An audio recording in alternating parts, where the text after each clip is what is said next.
देशातल्या विविध प्रकारच्या घटनांमुळे देशातील वातावरण चांगलंच तापलंय।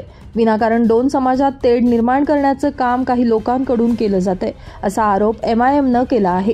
यामुळे देशात शांततेचं वातावरण निर्माण करा, अशा प्रकारच्या मागणीचं निवेदन MIMनं जिल्हा प्रशासनाच्या वतीनं राष्ट्रपतींना दिलंय। आज आम्ही सगळे पदाधिकारी कलेक्टर साहेबांना एक निवेदन देण्यासाठी आलेलो आहे। उत्तर प्रदेशामध्ये संबलमध्ये जी घटना घडलेली आहे त्याच्यामुळे जे वातावरण खराब झालेलं आहे त्याचा आम्ही सर्वजण मिळून निषेध करतो।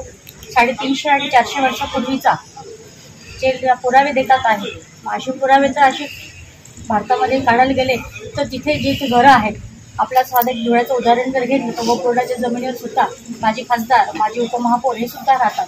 इतकंच काय की मुंबईमध्ये वपोर्डच्या जागेवर धीरूभाई अंबानीसारख्या बिल्डिंग आहे, मग त्या पण त्यांनी काढाव्यात, त्याही निस्तानाभूत कराव्यात, असं जातीभेद करू नये। मी त्यांना एकच सांगू इच्छिते, सरकारला पण सांगू इच्छिते की शांततेचं वातावरण जे आपल्या देशामध्ये आहे ते तसंच सांभाळून ठेवावं, कुठलेही जातीय भेद निर्माण करू नये, एवढीच आम्ही त्यांना विनंती करतो। नाही तर याचे जे दुष्परिणाम होतील ते फार भयानक होतील, फार वाईट होतील आणि हे आपल्या सगळ्यांना त्रासदायक राहील। मी आज कलेक्टर साहेबांना एक निवेदन आम्ही दिलेलं आहे, त्यांनी आम्हाला आश्वासन दिलेलं आहे संबलमधील घटनेतील जे पण दोषी असतील त्यांच्यावर कडक कारवाई करण्यात यावी आणि त्यांनी ती मान्य केलेली आहे। मी त्यांचे खूप खूप आभार मानते। यावेळी MIMचे जिल्हाध्यक्ष नासिर पठाण, महिला जिल्हाध्यक्ष doctor Deepshree Naik, Mukhtar builder doctor शराफत अली, रफिक शाह, निजाम सय्यद यांच्यासह MIMचे पदाधिकारी आदी मोठ्या संख्येने उपस्थित होते।